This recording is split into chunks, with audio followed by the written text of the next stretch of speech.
Eating disorders are very misunderstood disorders. There's a lot of myths out there that I hear over and over again, and the same myths that I hear now as a professional at Walden Behavioral Care are the same myths that I heard when I was in high school taking health class. So the first thing I'd like to talk about is this idea that eating disorders are a girl problem. They absolutely are not just a girl problem. People that we see in treatment, people that are suffering from anorexia nervosa, bulimia nervosa, binge eating disorder, and every variation of those disorders from every ethnic background, every nationality, every profession, men, women who identify as transgender, members of the military, people that are athletes. It's not just a white girl problem. It's not just a white affluent teenage girl problem. Eating disorders affect all groups. Nobody is immune.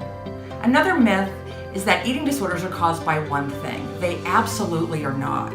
It used to be thought that parents were the one thing that caused disordered eating patterns. And it turns out that eating disorders are caused by an interplay of biological, physical, social, psychological issues. They are biopsychosocial issues. Another myth is that anorexia is the most common and maybe only eating disorder. It is not. Anorexia is actually the rarest of the eating disorders. In fact, the most common is binge eating disorder, and there are more people with binge eating disorder than with anorexia nervosa and bulimia nervosa combined.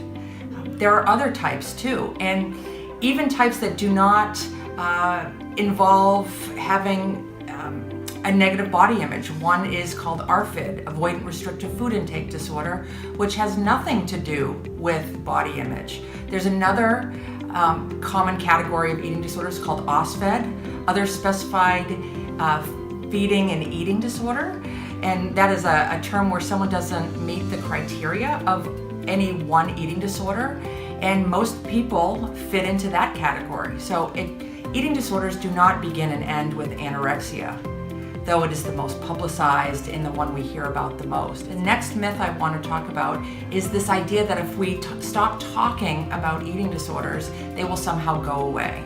The first documentation of an eating disorder was 300 years ago. We've been dealing with this for many decades, and we will for many decades more. And what happens when we don't talk about eating disorders is people don't know when and where to get the help they need. We also don't have a voice in the research world. We need to talk about this so we have research dollars to develop better treatments. Just for an example, Alzheimer's dementia. For every person affected, there are $88 allocated for research.